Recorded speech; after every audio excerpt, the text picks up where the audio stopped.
Hola, buenas noches. Hoy tenemos un tema que es súper bonito. Vamos a hablar acerca de reumatología y vamos a tener un invitado súper bomba. Así que es un súper honor tenerlos con nosotros el día de hoy. Gracias por su compañía.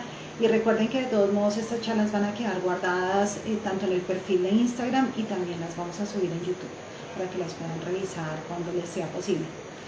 Bueno, para nadie es un secreto que la medicina ha avanzado enormemente desde tiempos inmemoriales. La medicina es tan vieja o tan antigua como el mismo ser humano. Desde Hipócrates hasta el siglo XXI la medicina ha tenido unos avances fantásticos. El uso de antibióticos, los analgésicos, los procedimientos quirúrgicos, los medios diagnósticos y bueno, una infinidad de elementos que hacen de nuestro trabajo mucho más bonito, porque podemos llegar a un diagnóstico mucho más fino. También para nadie es un secreto que la forma como el ser humano vive ahora también es distinta. Cómo nos alimentamos, cómo vivimos, cómo pensamos, cómo nos desplazamos también alrededor del mundo, también nos dan de pronto nuevas enfermedades o será que simplemente no teníamos maneras de diagnosticarlas.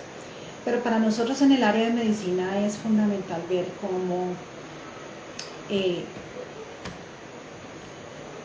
cómo hace unos años cuando estábamos en la universidad no era tan frecuente ver algunos tipos de enfermedades que ahora son el pan del día a día.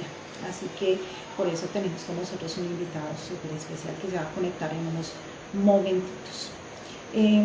Les voy adelantando quién va a estar con nosotros. Es el doctor Publio Saavedra. Él es un médico cirujano de la Universidad Nacional. Fuimos colegas y compañeros de universidad.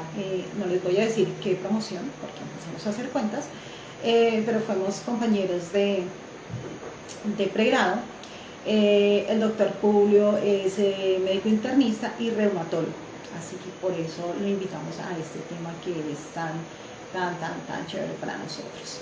Y para los que no me conocen, mi nombre es Liliana Valderrama, soy médica cirujana de la Universidad Nacional también, especialista en terapias alternativas y máster en nutrición clínica.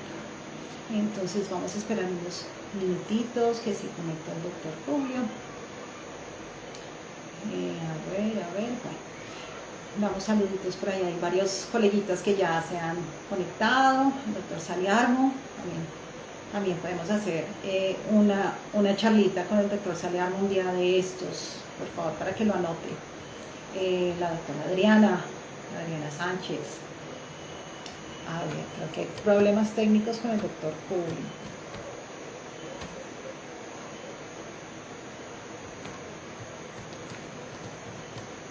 A ver, les vamos a indicar cómo va a ser su ingreso.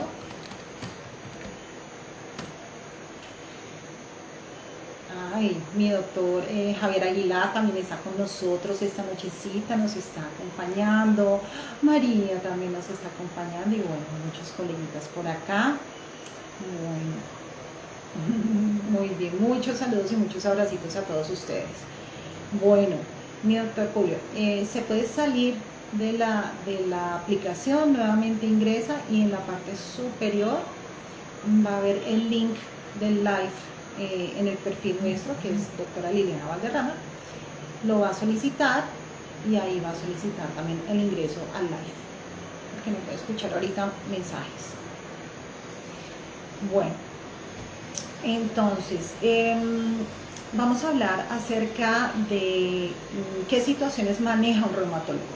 Para nosotros en medicina integrativa es también muy frecuente ver pacientes con enfermedades autoinmunes y para nosotros es claro que podemos ser un gran apoyo desde el área integrativa en cuanto al manejo de su emocionalidad, el manejo de su nutrición, el manejo también del dolor, la modulación de muchas condiciones que se van presentando dentro del proceso tanto del diagnóstico, llegar a ese diagnóstico y posteriormente cuando incluso ya el paciente está en tratamiento con reumatología.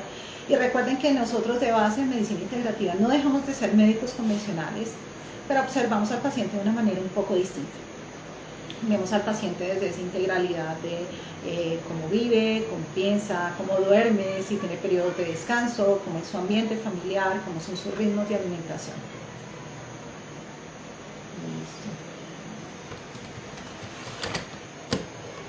No se ha podido conectar el doctor Julio, pero aquí le seguimos contando qué hacemos en medicina integrativa. Estos pacientes son realmente bastante interesantes de tratar y de ayudarlos en su proceso terapéutico, porque definitivamente son situaciones que no son pasajeras, sino que ya un diagnóstico de una enfermedad reumatológica, listo, ya ingresó mi doctor Julio. Entonces, abajo de su pantalla, exacto, aquí estamos.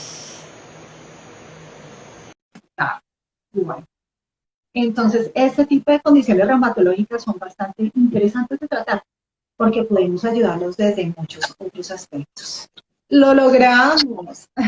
Al fin, casi que no puedo. Hola, Hola, hola, buenas ¿cómo noches. vamos?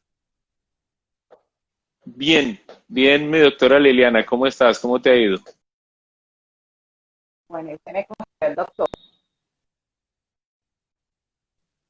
Un poquito corto, a ver si se estabiliza la conexión. La conexión está un poquito lenta, sí. Sí, listo, ya te escucho mejor, voy a tomar volumen. Listo, creo que ahí ya nos conectamos perfectamente. Sí, yo te escucho bien. Vale, bueno, entonces ya hice la presentación del doctor Julio que nos acompaña el día de hoy. Y bueno, cuéntenos, doctor Julio, soltero, casado, unión libre, separado, noviado, todas las anteriores, cuéntenos de su vida. Hombre, Lili, muchas gracias por la invitación a este encuentro en vivo. Te cuento que soy absolutamente virgen, entre comillas, en esto, porque es la primera vez que lo hago. Me parece muy interesante. Eh, Mi hija, yo soy casado desde hace 18, 19 años. Tengo un hijo que tiene precisamente 18 años. Vivo en Medellín y soy reumatólogo desde hace más o menos 15, 16 añitos. Trabajo acá en la ciudad de Ah, Medellín. perfecto. Y nosotros estamos en Cali, así que esto ha sido un gran aprendizaje en esta pandemia, ¿no? Que por otro, bajo otras circunstancias no se habría podido realizar realmente. Creo que lo hubiéramos hecho. Lo más seguro es que no, porque no hubiéramos visto como la necesidad de buscar estos espacios para compartir con los compañeros, con los colegas y también con los pacientes. Sí, total, total. Hemos tenido muchos aprendizajes y aprendizajes en tecnología. Sí, Hemos señora. tenido, Sí, señora. hemos tenido toda una semana intensiva de aprendizaje. Y aquí en la pantallita veo que hay algunos amigos, por ejemplo, está bien, le mando un saludo a Saliarno Valderrama, me alegra mucho que esté conectado. Ahí se cortó mi doctor.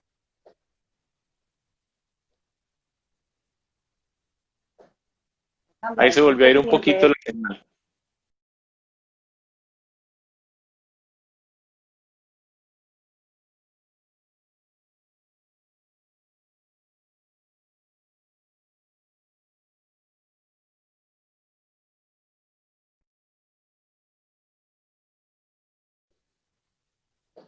Listo, nos reconectamos. Cuéntame, Sí, me ¿qué imagino que viste por ahí en la pantalla? pequeños problemas que vamos a tener durante toda la conversación. Espero que nos tengan piedad Sí, los y Instagramers. paciencia. Y mucha paciencia, pero sí, porque el tema está muy interesante. Bueno, entonces entremos en materia para poder tener un espacio de pronto a preguntas. Tengo algunas preguntitas que precisamente hoy algunos pacientes nos dejaron, pero si hay también algunas preguntas en quienes están conectados en vivo, pues también son súper bienvenidos. Entonces, bueno, mi doctor, cuénteme, ¿qué hace un reumatólogo? ¿Cuál es su función? Bueno, Lili, muchas gracias. Los reumatólogos nos dedicamos al estudio, al diagnóstico y al tratamiento de un grupo especial de pacientes que sufren una cantidad de condiciones muy variadas que afectan sobre todo las articulaciones y el tejido conectivo. Como su nombre lo indica, se agrupan en el término de enfermedades reumáticas, que son condiciones que llamamos heterogéneas o variadas o que afectan diferentes tipos de órganos aparte de los que ya hemos mencionado. Ejemplos de esas enfermedades son algunas tan comunes como por ejemplo la artrosis, que también se llama osteoartritis, otras que son un poquito menos comunes, pero igual que vemos con mucha frecuencia como la artritis reumatoide, y algunas otras que en conjunto son muy frecuentes, pero que una por una no lo son tanto afortunadamente. Y me refiero a las enfermedades reumáticas autoinmunes, que pueden llegar a afectar por ahí hasta entre el 5, quizás y un poquito más, de pronto el 7% de la población en general. O sea que en conjunto los padecimientos reumáticos, musculoesqueléticos, pueden estar alrededor de un 20 a 30% de la consulta de un médico general y obviamente el 100% de la consulta de un médico especialista en reumatología. Y estas enfermedades reumáticas, si comparamos, pues es siempre importante ver el comportamiento de este tipo de enfermedades del mundo y cómo se comportan en nuestro ambiente. Definitivamente nosotros podemos tener alguna variabilidad genética, qué sé yo, nuestra alimentación, supuestamente somos el país más feliz del mundo, en algún momento nos decían eso. ¿Cómo se comporta Colombia versus el resto del mundo? ¿La tendencia es similar? ¿Estamos mejor, peor? ¿Estamos al mismo nivel? Por supuesto que nosotros, como nuestra población es tan particular, tiene diferencias respecto a otras poblaciones. No es lo mismo un colombiano promedio, mestizo, o un afrocaribeño, afrocolombiano, que una persona que ha nacido en el norte de Europa o en el sur del continente africano, por ejemplo. Entonces, por supuesto que hay peculiaridades. Aquí tenemos algunas enfermedades comunes a todas las localizaciones en la Tierra, como la artrosis, la artritis reumatoide, el lupus, pero hay algunas que son menos frecuentes. Por ejemplo, hay unos tipos de enfermedades que afectan los vasos sanguíneos que se llaman vasculitis. Una de ellas, la arteritis de células gigantes, es muy común en el norte de Europa, en la península escandinava, en Noruega, en Suecia, en Finlandia, y un poquito más para abajo en Europa, pues va habiendo un gradiente de más a menos frecuencia. Nosotros estamos en la zona del Ecuador, en el trópico, entonces en Colombia realmente hay poco de ese tipo específico de enfermedades. También, por ejemplo, en Turquía y en la antigua Ruta de la Seda hay una enfermedad muy común, que es la enfermedad de Behçet. Esa aquí nosotros la tenemos muy poquito, pero en general podemos ver de todas las enfermedades un poquito más de algunas, un poquito menos de otras. Y hay cosas aquí que los noruegos no ven. Por ejemplo, hace unos años tuvimos la epidemia del Zika y la epidemia o la pandemia que hubo también del chikungunya. Nosotros tuvimos muchos casos de esos con afección grave, mientras que los países nórdicos, porque no hay el vector, no veían ese tipo de enfermedades a menos que fueran importadas. Sí, totalmente, no tienen el clima que facilita ese tipo de infecciones que tuvimos hace un par de años y bueno, ha sido bastante complicado y precisamente aquí en el Valle del Cauca, que somos una zona en la que tenemos, por ejemplo, dengue. Vimos al inicio de la pandemia que se empezaban a morir los pacientes de dengue por miedo a asistir a servicios médicos, por miedo a contagiarse de COVID. Entonces sí tuvimos muchos pacientes complicados y varios muertos. Creo que en un solo día tuvimos alrededor de 6 muertos en la región. Entonces sí son condiciones que definitivamente no se ven en todo el mundo. Bueno, entonces una pregunta de una paciente era, bueno, es común y especialmente en las mujeres que a veces tengamos dolores articulares, pero ante el primer dolor articular tengo que ir corriendo directamente al reumatólogo o cuál debería ser el proceso a seguir. Bueno, esta es una pregunta muy importante y realmente no. La idea primero es que al paciente lo pueda evaluar un médico general o su médico de cabecera y que le pueda hacer un interrogatorio completo y un examen físico bien completo para tratar de determinar si los síntomas que está teniendo pueden obedecer o no a un problema reumático. A veces los síntomas muy agudos, un dolor articular que dura pocas horas o algunos pocos días, puede que se vaya y jamás regrese, o puede ser de pronto relacionado con malas posturas o con un trauma específico. Sin embargo, si los problemas se hacen recurrentes, si se hacen progresivos, si van sumándose otros síntomas, muy posiblemente se trate de alguna condición que pueda tener que ver con un problema reumático.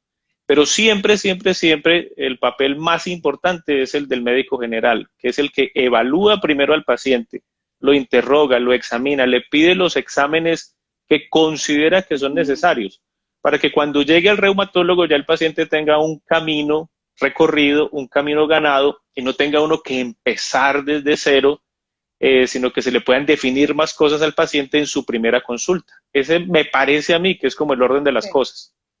O que sea Obviamente, descartado precisamente por ese médico tratante, porque no todo el es dolor correcto. articular definitivamente es un problema autoinmune. Puede estar ligado, por ejemplo, a nosotros que vemos muchos pacientes con obesidad y sobrepeso, van a tener dolor articular simplemente por la mecánica con la que sus articulaciones, especialmente rodillas, tobillos y caderas, van a tener una presión mucho mayor porque siempre les digo, estamos construidos como un edificio y un edificio que puede soportar 3 pisos no está hecho para soportar 5. Y eso es lo que pasa con esas articulaciones, con nuestros huesitos que tienen que cambiar, por ejemplo, su centro de gravedad, que tienen que variar cómo van a caminar, su equilibrio también va a variar. Entonces, esos elementos son los que los médicos tratantes deben descartar y una vez que ya haya una sospecha importante hacia una enfermedad reumatológica, pues va a estar en buenas manos como entidad. Fíjate que también pasa que a veces la gente ya no confía mucho en los médicos generales, tristemente. Entonces dicen, Tristemente. no, si me duele X cosa, yo corro para tal médico, voy al ortopedista, o voy al endocrinólogo, o voy al reumatólogo. Eso suele suceder, nosotros lo vemos, sobre todo pacientes que tienen pólizas de salud o que tienen la capacidad económica de pagar una cita particular. Por supuesto que los atendemos con los brazos abiertos, pero la idea siempre será que el médico general, el médico de familia, haga una evaluación inicial en la medida de lo posible. Y bueno, ahí vemos también que la oportunidad de citas es un poco complicado y eso lo vamos a ver en un momentico, vamos a tocar ese tema también. Aquí nos hacen una pregunta y es la siguiente, que las enfermedades autoinmunes no son tan fácilmente identificadas. Eh, Antiguamente no se tenía como la sospecha en la cabeza para pensar en este tipo de enfermedades, pero hoy día están muy en la mente de gran parte de la comunidad médica en general. De manera que incluso solemos ver el problema contrario, que ante cualquier problema mínimo o cualquier dolor articular se le pide una batería de exámenes al paciente que a veces nos confunden un poco más de lo que realmente nos ayudan. Posiblemente hace 20 años o 30 años, cuando nosotros estudiamos medicina, cuando No salimos diga de la las fechas, Publio, no diga las fechas, por favor, que nos hacen cuentas. posiblemente la gente no pensaba tanto en lupus, en una mujer joven que tuviera un brote o que se le estuviera cayendo el pelo de manera normal o que tuviera dolor articular. Quizás no se pensaba en eso, pero hoy día hay mucho más conciencia de ese tipo de enfermedades y se sospechan mucho más temprano. Esa es una gran ventaja de nuestros tiempos actuales. Y también hay que ser conscientes que los laboratorios, así sean bien recomendados o solicitados, los laboratorios no son infalibles. Entonces podemos tener falsos positivos por diferentes situaciones, el embarazo, bueno, hay muchas situaciones que pueden darnos falsos positivos o diagnósticos no concluyentes. Ese es un punto muy importante porque son muy poquitas las enfermedades en reumatología que tienen una prueba que sea específica. Tú, por ejemplo, Por descarte. puedes tener un paciente sano, una mujer sana que le hacen un factor reumatoide y le puede salir un poquito elevado y no por eso va a tener artritis. O tienes una mujer también joven que le hacen unos anticuerpos antinucleares por X o por Y motivo y le sale un poquito alto y eso no significa que si no tiene ninguna clínica ni ninguna otra alteración vaya a tener un lupus eritematoso sistémico. Uh-huh. Y por el contrario, hay pacientes que están muy mal, que tienen una artritis muy severa, que pueden estar tullidos en la cama, cuyo factor reumatoide sale negativo, porque también existe una enfermedad que se llama artritis reumatoide seronegativa, que cursa con el factor reumatoide negativo y con otros exámenes también normales. De manera que siempre los exámenes se deben pedir a la luz del paciente, a la luz de los hallazgos clínicos y no a la topatolondra como para ver qué pesco, porque muchas veces se generan confusiones y se le puede también producir un estrés innecesario al paciente. Entonces, si llega una niña de 15 años y se le está cayendo un poquito el cabello y un médico X le pide unos sanas y salen uno en Sí, 40 ya. o uno en 80, que es un título muy bajito, y ese médico ve esos exámenes y le dice a la mamá, su hija tiene lupus y se va a morir. A veces Sí, pasa ese tipo de situaciones. Entonces, la señora se llena de estrés, de angustia, mi hija se me va a morir, y llegan a la consulta y uno se da cuenta que la señora está muy angustiada, uno trata de explicarles y a veces es muy difícil sacarles en la cabeza que no tienen una enfermedad, que están sanos y que pronto la caída del cabello es algo cíclico, es algo normal que sí, se presenta, no pase eh, telógeno. es correcto. Entonces, son las cosas que hay que mirar cuando enfrentamos este tipo de casos o de pacientes. Que precisamente otra pregunta que me hacía también una pacientita era, qué bueno van a hablar de, no, mentiras, es una amiga, no es una paciente. Entonces me decía, qué bueno van a hablar de enfermedades autoinmunes y de reumatología. Qué bueno porque es que yo tengo una enfermedad autoinmune, pero nadie sabe que tengo. Entonces, Ajá. hay un elemento que solamente es positivo. Entonces, precisamente ese eh, hilar un poquito más fino en cuanto al desarrollo de su enfermedad, qué sintomatología tiene, qué laboratorios pueden o no llegar a ser concluyentes, o simplemente la observación del paciente. Si no Fíjate que a cambia veces algunos hábitos, pueden ceder. al principio hay casos que uno no puede encasillar bien dentro de un diagnóstico específico, y a esos casos los llamamos, por ejemplo, enfermedad indiferenciada del tejido conectivo. Entonces puede que el paciente tenga artralgias inflamatorias y algún examen por ahí medio anormal y no tiene nada más. La idea con ese tipo de pacientes es dar tratamiento sintomático y observarlos en el tiempo y hacerles un seguimiento también desde el punto de vista de exámenes para ver si con el tiempo se define la enfermedad que esa persona tiene. Entonces, a veces tenemos ese tipo de situaciones en las cuales no somos capaces de decir con certeza qué es lo que le está pasando a un paciente.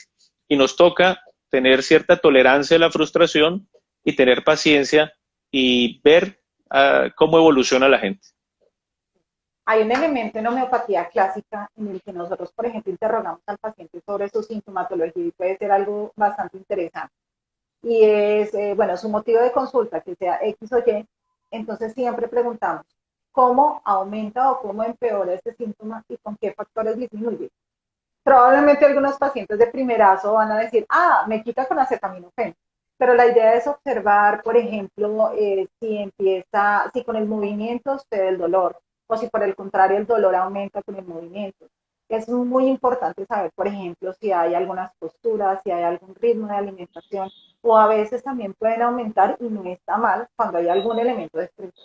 Entonces, no, cada vez que tengo de pronto alguna dificultad con, no sé, con mi hijo menor, que se ha puesto un poco intenso últimamente, ahí me da dolor articular. Y la emocionalidad está conectada en el profundo de nuestro ser. No es que nos estemos inventando un síntoma, no es que estemos somatizando, sino que definitivamente hay situaciones que ese es el detonante, que puede ser emocional, puede ser la pérdida de algo, de un trabajo, de un amor, de una oportunidad, de dinero, de muchas cosas, o la pérdida o el cambio de su ritmo de vida. Entonces, ese es un elemento súper bonito también que podemos interrogar. Sí, Bueno, fíjate, Lili, por ejemplo, que en cuanto a eso que mencionas, el dolor articular, en general lo clasificamos en dos grandes grupos para tratar de orientarnos qué tiene un paciente. Si el dolor tiene características mecánicas o tiene características inflamatorias, hablando pues de manera global, no vamos a entrar en detalles. Si el dolor tiene características mecánicas, se engloba dentro de cierto grupo de patologías. Si tiene características inflamatorias, hace parte de otro grupo de patologías, porque es importante diferenciarlo porque el tratamiento a largo plazo puede ser diferente y las sí, sí, sí. implicaciones pueden ser distintas. Y lo que tú mencionas de la emocionalidad, pues eso nos pasa a todos, sobre ahora en este tiempo de pandemia, cuando las cosas son como tan inciertas, donde hay estrés, ansiedad, depresión, insomnio. Sí que es verdad que ese tipo de factores pueden aumentar ciertos síntomas, ciertas mialgias o artralgias, ese tipo de cosas se pueden encontrar mucho en este tipo de momento en el que estamos viviendo, en el que estamos atravesando. Sí, sí, totalmente. Sí, lo vemos con frecuencia aún más ahora. A veces, en el principio de la reactivación nuestra, por ejemplo, en consultorios era muy común ver a pacientes que decían, es la primera vez que salgo, qué alegría ver otro ser humano, por ejemplo. Y es poder entender pues esta situación tan un poco difícil que nos ha tocado a lo largo y del ancho del planeta.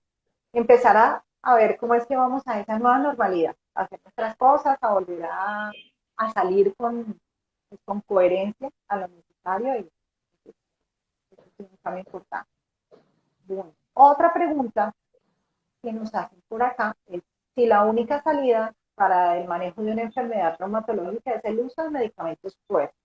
Yo entiendo que medicamentos fuertes puede considerarse de pronto el uso de corticoides o de otro tipo de medicamentos como medicamentos biológicos. Entonces, Ujú. ahí te dejo. Por supuesto que depende mucho de cada enfermedad en particular y de cada paciente. Cada Ujú. persona es un mundo y cada persona va a responder de una manera distinta a una u otra determinada medicina.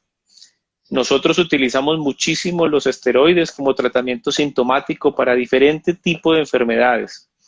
Y en pacientes que están críticamente enfermos o que están agudamente enfermos y que están muy mal, los esteroides pueden significar la diferencia entre la vida y la muerte. Obviamente sabemos que hay medicinas que a largo plazo tienen efectos secundarios un poco aburridores. Los esteroides particularmente pueden hacer que las personas aumenten de peso, puede salir un poquito más de vello facial o en otras zonas del cuerpo, puede generar estrías, puede subir un poquito el azúcar, etcétera, etcétera. De manera que tratamos de utilizarlos lo menos que se pueda durante el menor tiempo posible y tratamos de descenderlos lo más rápido que sea seguro para el paciente. Y utilizamos otro tipo de medicinas que ayudan a controlar la enfermedad sin tener que depender de ese tipo de tratamientos. En conjunto se llaman fármacos modificadores de la respuesta inmunológica. Hay muchos de ese tipo de tratamientos. No siempre se necesita recurrir ni a las dosis más altas ni a las drogas más potentes. Si el paciente es juicioso, si se toman los medicamentos de la manera como se prescriben, si la enfermedad se ataca temprano durante la evolución, es muy posible que no se necesite en muchos pacientes escalar a terapias tan tóxicas. Pero también es cierto que hay gente que de entrada está muy, muy, muy enferma y va a necesitar dosis altas de diferentes tipos de medicamentos para intentar salvar su vida.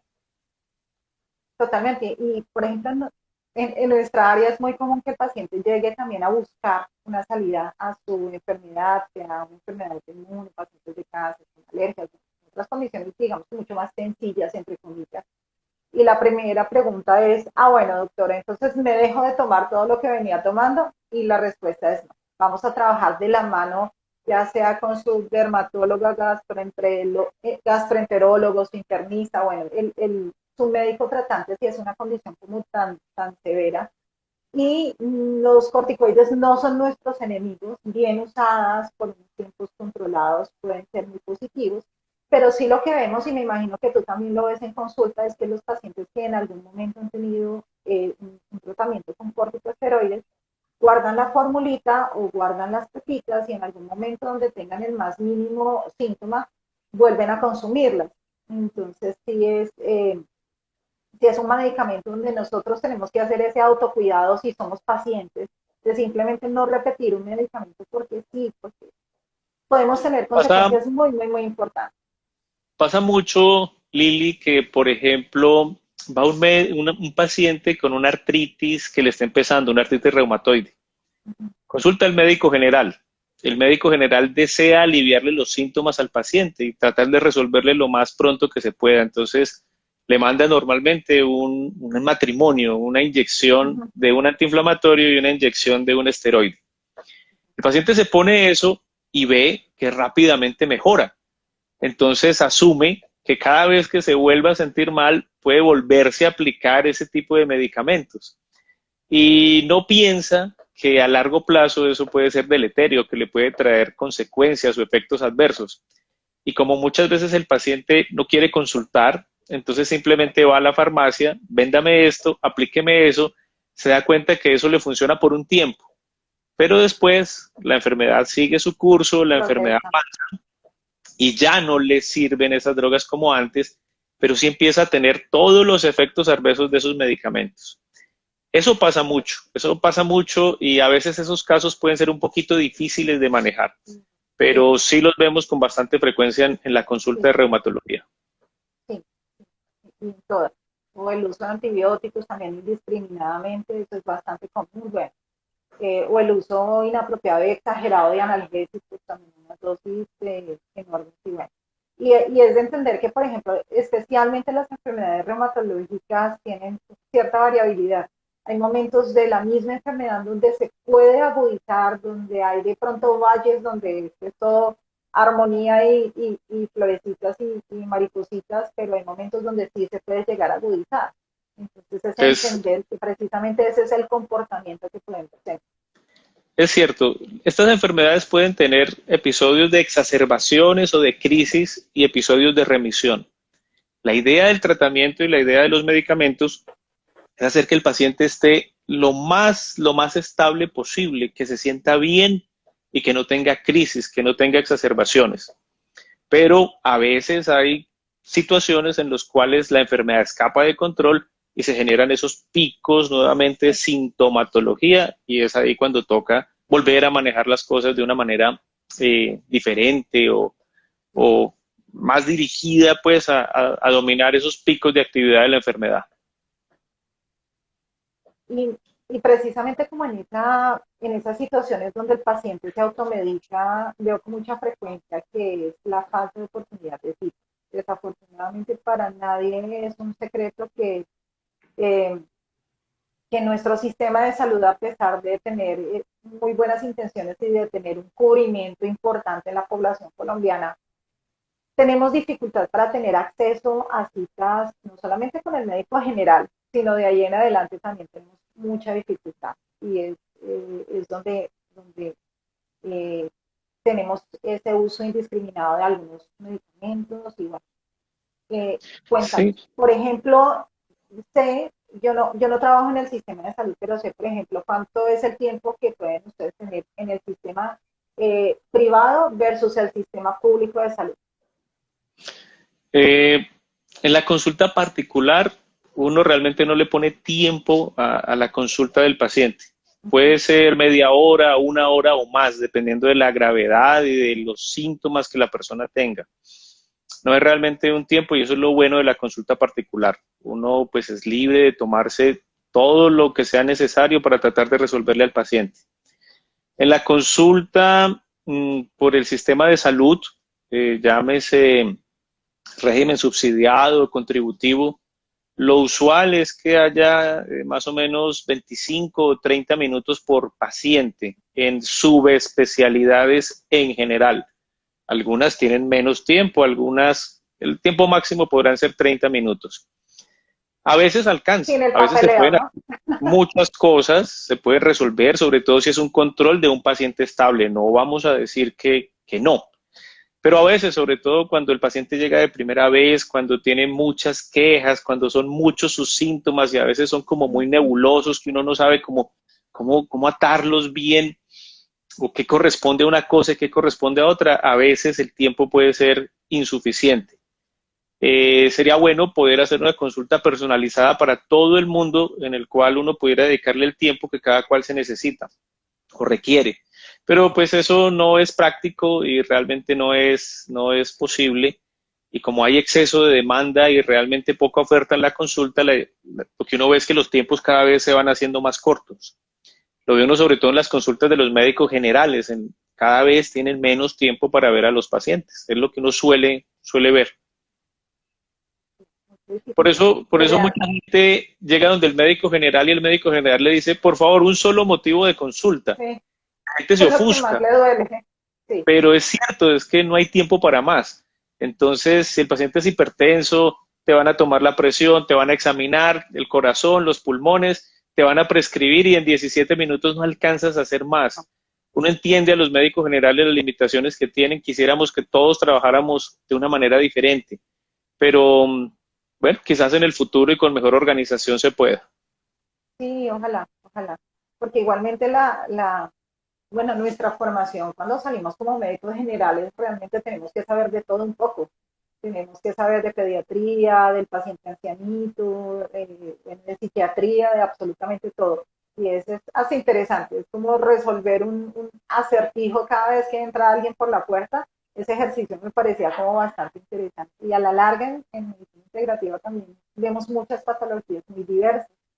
Y definitivamente, por ejemplo, las citas o los tiempos de consulta en medicina integrativa de primera vez puede estar alrededor de una hora y media aproximadamente, Ujú. porque es investigar, por ejemplo, sobre todo en mi área, que es nutrición clínica también, envuelta en todo este tema. Entonces es investigar los hábitos de alimentación. Entonces, ¿a qué hora come? ¿Cómo es su porción? ¿Con quién come? ¿Viendo televisión o no viendo televisión? ¿Usted cocina, no cocina? Entonces, sí, realmente todo ese acertijo puede ser también manejado desde una primera vez que desafortunadamente pues, nuestro sistema de salud no está para eso. Bueno, mi doctor. Hay también otro elemento de gran importancia que es bastante sonado últimamente y es el síndrome de Asper. Ajá. Quisiera que nos hablara un poquito acerca de eso, que son enfermedades asociadas a adyuvantes.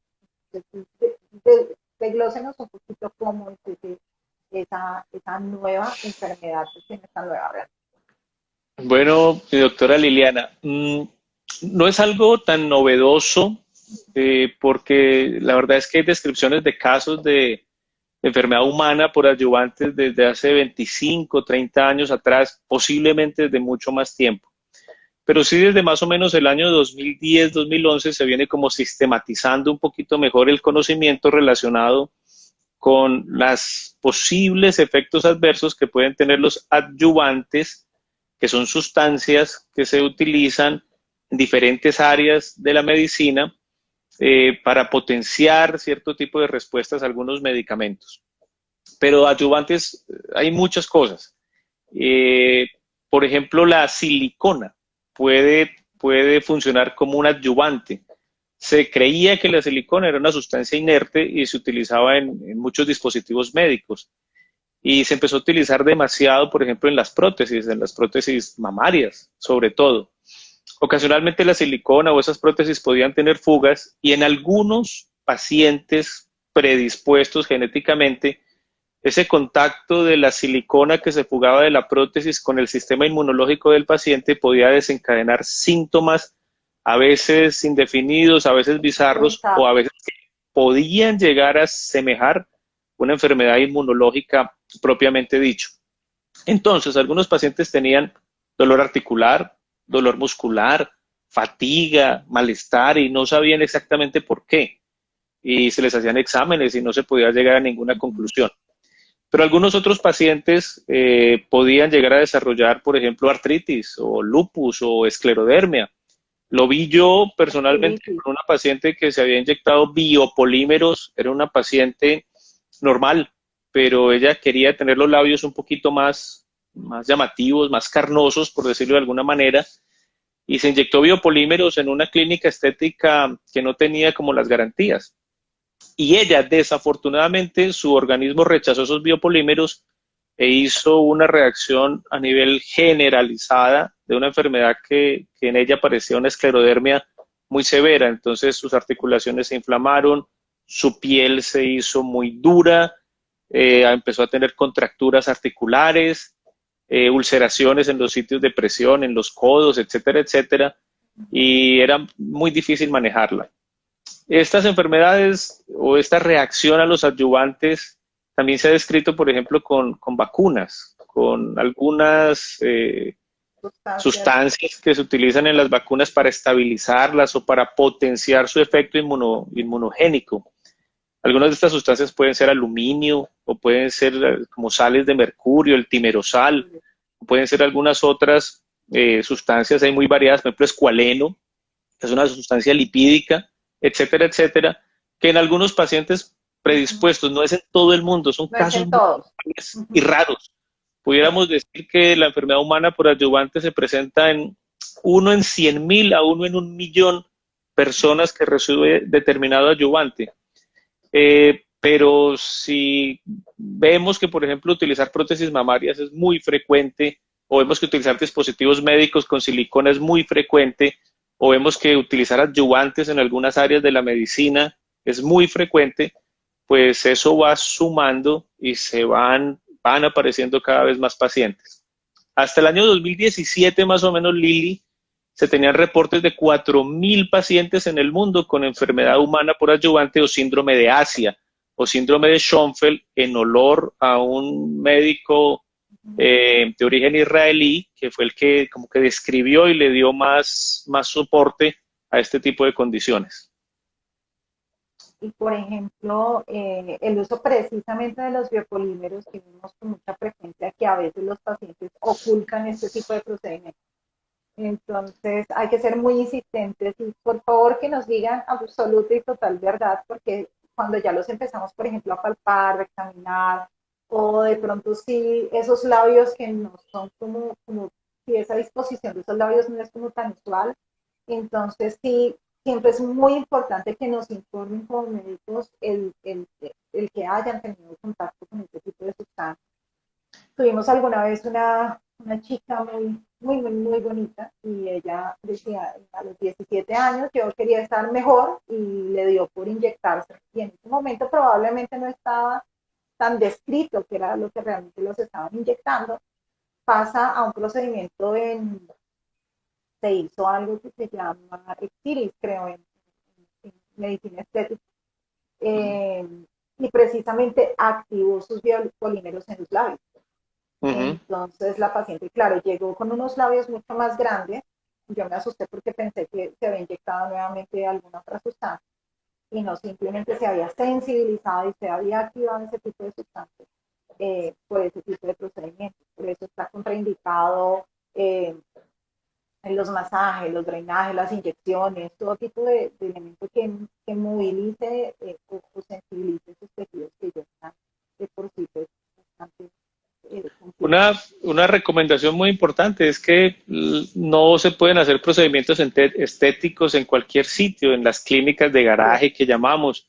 La idea es que se haga en un sitio reconocido, en una clínica, en un hospital que tenga cirujanos plásticos reconocidos para que si se presenta alguna complicación, le respondan por esa complicación, por el procedimiento que se hizo.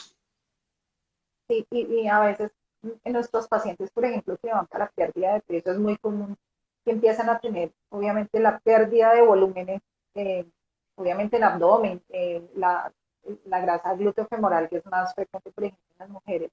Entonces, especialmente las mujeres empiezan a preocuparse porque dicen literalmente, se me están acabando las nalgas. No en todas, obviamente, porque tenemos distribuciones muy distintas. Ahí es el momento que es de más riesgo porque a veces dicen, no, es que me prometieron que me iban a poner vitamina C, por ejemplo. Esto es una de las mentiras que dicen en algunos de estos sitios de estética. Entonces, no, la vitamina C, o nos ponen, creo que hay otra sustancia que lo llaman como músculo esquelético. Dicen que son ácido hialurónico, que recuerden que el ácido hialurónico es muy costoso. 1 centímetro de ácido hialurónico, bueno, no sé, mi área no es estética, pero sé que es supremamente costoso. Entonces, sí, por favor, nada inyectado, no hay una solución mágica, no hay un elemento pues como que te arregle la vida y a un precio bajo hay que desconfiar. Y también suele suceder, Lili, que en las emisoras, en las ciudades, Sí. pero también en los campos, se promocionan una gran cantidad de cosas, de curas mágicas, entonces que venga, que su colágeno hidrolizado, que la glucosamina con condroitina, que una cantidad de cosas, que para la artritis, que para el pelo, que para el reumatismo, que para esto, que para lo otro, y realmente ese tipo de cosas se ha comprobado que no sirven, que no funcionan, es simplemente para hacer negocio. Cuando eso le hacen una publicidad tan intensa, pues uno siempre debe sospechar y posiblemente detrás de eso no haya pues un Bueno, motivo diferente a hacer el negocio, de manera que la idea es no tomar ese tipo de cosas, más bien buscar consultar con su médico general que la guíe, que la oriente a los pacientes antes de ponerse a tomar cosas que uno no sabe si sí le van a servir o no. y también, por ejemplo, vemos con frecuencia que, claro, son muy astutos en la falsificación de muchas sustancias, entonces le pueden mostrar al paciente el frasco de algo distinto y ese estar adulterado a la presentación original. Entonces, sí, ser un poco más, bueno, Malicioso. algo, sí, sí, sí, sí, alguna vez nos pasó con una complicación de un colega X que le aplicaba a un paciente una vacuna de la obesidad, eso era como su propaganda. Y la paciente llegó con nosotros porque pues que no le había generado confianza. Eh, Resulta que ella le preguntó qué le había puesto y ella le dijo, qué pena, es parte de mi secreto profesional. Pero totalmente nosotros tenemos que mostrar a los pacientes qué les ponemos, su Por envío, su supuesto. registro, su fecha de vencimiento, porque en medicina integrativa sí aplicamos algunas sustancias que tienen pues todos sus seguimientos.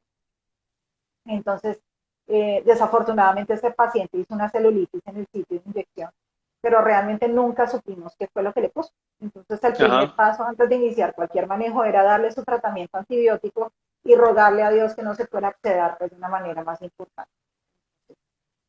Ay, sí. Y a nosotros, por ejemplo, en nuestras consultas particulares, realmente tenemos que hacer todo un proceso bastante extenso en habilitación de nuestros espacios, todas nuestras medidas de bioseguridad ahora con todo este asunto del Ajá. COVID, todos los protocolos de las enfermedades que vemos, así que realmente el que vean esa estrellita en nuestro consultorio no lo ganamos, no lo imprimimos de la nada.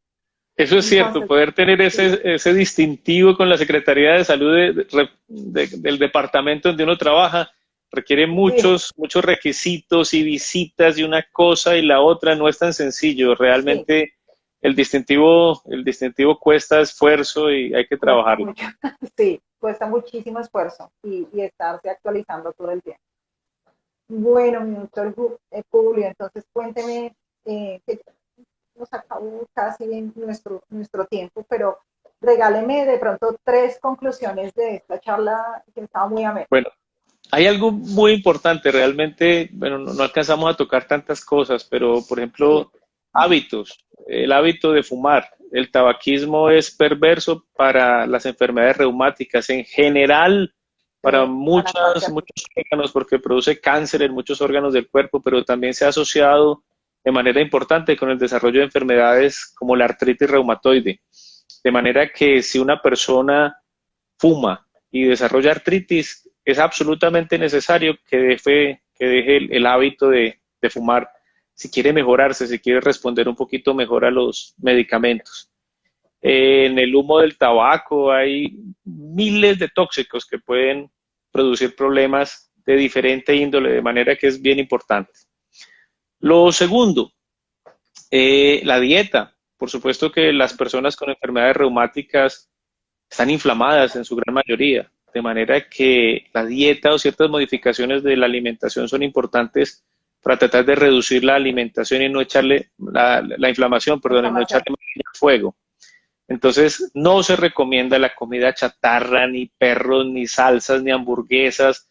Se recomienda más ensalada, cosas frescas, frutas frescas, cosas naturales, sin menos condimentos, sin tantos aditivos. Los alimentos procesados no se recomiendan mucho porque No, generan más inflamación, igual que la sal. El exceso de sal y el exceso de dulce pueden tener efectos proinflamatorios. De manera que una dieta muy sana, con frutas, con verduras, ensaladitas, aceite de oliva, menos carnes omega. rojas, más pollito, más pescadito, sobre todo salmón para los que pueden, o trucha o tilapia, que tienen más concentración de omega 3, ayudan un poquito porque realmente son antiinflamatorios y se ha demostrado que pueden servir para los problemas articulares inflamatorios. Y el ejercicio es absolutamente fundamental. El ejercicio físico, aeróbico y de fortalecimiento muscular también tiene un efecto antiinflamatorio. De manera que para una persona con artritis, le sirve para terapia y le sirve pues para mantenerse muy bien. Y para una persona que no quiera desarrollar en general enfermedades, el ejercicio tiene que ser su mayor amigo. Si puede 1 hora de ejercicio físico aeróbico todos los días, entre más mejor. Realmente no hay una dosis máxima de ejercicio, más que la persona lo tolere y no se vaya a hacer daño con una actividad excesiva, pues. Pero media hora, 45 minutos, 1 hora de ejercicio físico aeróbico y de fortalecimiento muscular es supremamente importante para tratar de prevenir y también para el manejo de estas enfermedades, porque hasta ahora, tristemente, no tenemos una cura ni una vacuna para tratar la artritis o el lupus o este tipo de cosas. Pero si las personas se cuidan, si cambian ciertos hábitos cuando los tienen malos, tiene más chance de que responda a los tratamientos y que mejore de manera consistente. Claro, precisamente nosotros lo que hacemos en consulta es reeducar nutricionalmente al paciente. Entonces, listo, de vez en cuando podemos hacer una hamburguesa, pero es algo que tú vas a hacer en casa, que no vamos a usar, por ejemplo, alimentos empaquetados, sino que, bueno, les damos todas las pautas para que puedan comer muy rico, muy saludable, y ellos mismos se dan cuenta que en el momento en que se salen del ritmo de dieta pueden empeorar sus síntomas. Así Ajá. que se ponen muy en cintura de este tipo de situaciones. Y lo mismo con la terapia cognitiva conductual respecto a pérdida de peso o reeducación nutricional. Tenemos que empezar a hilar fino también con el paciente y bueno, ¿usted qué le gusta hacer? Necesito movimiento. ¿A usted qué le gusta? Le gusta, por ejemplo, bailar, le gusta, por ejemplo, caminata, pero no es la caminata pues como de carrera, sino la caminata contemplando el paisaje. Listo, programes. No es que no tengo tiempo, pues vamos a hacer aunque sea 10 minutos al día. 10 minutos se queda viendo WhatsApp, viendo de pronto memes de los amigos o revisando el chat de la universidad. Nos pasa a Entonces todos. va a usar, sí, entonces vamos a usar esos 10 minutos y va a sacar, por ejemplo, ¿tiene una mascota? Sí, tengo una mascota. Sáquelo y se mide y vea 10 minutos a una caminata. Entonces, sí es un conjunto de elementos muy importantes y el fortalecimiento muscular, porque la articulación no está sola. Si yo no tengo Es un correcto. músculo que me soporte apropiadamente una rodilla, un hombro, lo que sea, definitivamente me va a generar dolor nomás estar desacondicionado. Así que es supremamente importante y vamos viendo, yo les digo, van aceitando esas articulaciones, vamos moviendo, vamos fortaleciendo, así que el manejo va a ser más Por apropiado, ejemplo, más llevadero. en la artrosis de rodilla, algo que la gente quiere es que le den una droga que le quite el dolor, pero quizás la Sí, mejor medicina o que sea lo la que buena terapia, la sí, rehabilitación, el fortalecimiento muscular, mejorar los patrones de marcha. Eso puede ser mucho más el útil a peso largo apropiado. plazo que otro tipo de intervenciones. Pero a veces queremos en lo rápido, ya quíteme esto, ya mejóreme ya, y a veces no queremos poner de nuestra parte. Y nosotros tenemos como pacientes, cuando somos pacientes, la mayor responsabilidad de hacer todo lo que está a nuestro alcance para mejorarnos. No es solo la droga, no es solo el médico lo que Sí. va a hacer conmigo, sino lo que yo puedo hacer por mí mismo. Y es nuestra naturaleza. Nosotros queremos que es algo rápido. No se culpa a nadie, porque si queremos hacer un cambio requiere una costumbre que llevan 40 o 50 años con una misma costumbre y es difícil cambiar. No es fácil para nadie y no es fácil mantenernos en este tema. Bueno, mi doctor, bueno, cuéntenos sus redes sociales, dónde está ubicado, sus teléfonos de contacto. Lili, gracias. Como te había dicho al principio, yo vivo en Medellín, trabajo en Medellín. En este momento estoy en 2 sitios en la ciudad y estoy explorando un nuevo sitio. Hay un sitio en Medellín que se llama Fracturas Antioquia, queda cerca del estadio Atanasio Girardot, es muy fácil llegar, lo encuentran por internet, Fracturas Antioquia. Eh, las vías de acceso son muy fáciles, se puede ir en metro, realmente se puede llegar muy cómodamente. Hay otro sitio que es un poquito diferente, que es en el Poblado, se llama Centro Médico Buenos Aires, y ahí también me pueden encontrar. También aparece en Internet, aparece en Google, lo pueden buscar, Centro Médico Buenos Aires. Y hay una torre nueva de especialistas en Río Negro que se llama City Médica. Desde la semana entrante voy a estar en un consultorio compartiendo con unos colegas un espacio algunas horas a la semana en City Médica en Río Negro, para poder atender a algunos pacientes. Y redes sociales, pues aparezco en Instagram como Publiosaa 2016. En Twitter aparezco como PG-Saavedra. En Facebook como Publio Giovanni Saavedra Ramírez. ¿Cuál más de las que utilizan frecuentemente? Esas. Después me las manda por escrito para publicarlas en nuestros comentarios. Perfecto. Y el teléfono de contacto me toca, tengo aquí el pastelito porque no me acuerdo. El teléfono de contacto de la secretaria es 305-72-22-500. 305-72-22-500. Ahí pueden dejar mensajes de WhatsApp y la secretaria se los responde al término de la distancia de doctora Liliana. Ay, bueno, excelente. Sí, el WhatsApp es una herramienta muy positiva. A veces no entienden porque nosotros también lo usamos muchísimo en consultorio. Entonces, a veces son mensajes el domingo al mediodía, así que tan pronto sea posible, les respondemos sus mensajes. Recuerden nuestras redes sociales, nos buscan como DRA, de doctora Liliana Valderrama, en Instagram, Facebook, en Twitter, y también tenemos la página de YouTube en la que vamos a colgar esta amena conversación también. Gracias al doctor Julio por acompañarnos este día. Hay mucho tema también que tratar, así que lo invitaremos nuevamente. Muchas gracias, Lili. Muchísimas gracias. Me encantó estar contigo. Espero que esto sea del agrado de las personas que lo están viendo en este momento en directo y de las que posteriormente nos vean después pues en diferido cuando esté colgado en YouTube. Y espero compartir contigo estos espacios y de pronto en el futuro invertarte tú, porque lo que tú haces es un gran complemento para las enfermedades reumáticas y para el dolor crónico que yo veo. La acupuntura, el masaje, la dieta, la terapia cognitivo-conductual, todas esas cosas que tú haces son un complemento perfecto para las enfermedades reumáticas. Súper, súper, súper bien. Sí, es súper bien. A ver, ¿qué más nos faltaban? Bueno, ya tu teléfono y bueno, nada, mi doctor Julio. Deja darle gracias a todas las personas que se conectaron. Eso sube y baja, algunas entran, otras salen. A los compañeros que estuvieron pendientes, me alegra muchísimo. Vi varias personas conocidas, qué rico que hayan entrado, así sea un ratico para que nos vieran, así sea para chismosear, me parece espectacular. A que nos vean, están arrugados, están viejos. Flaquito, flaquito. Lili, muchas gracias, te mando un abrazo desde Medellín, espero que todo siga saliendo muy bien allá por Cali. Vale, claro que sí.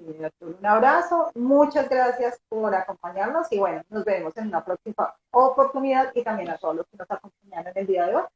Un abrazo. Gracias. Bye.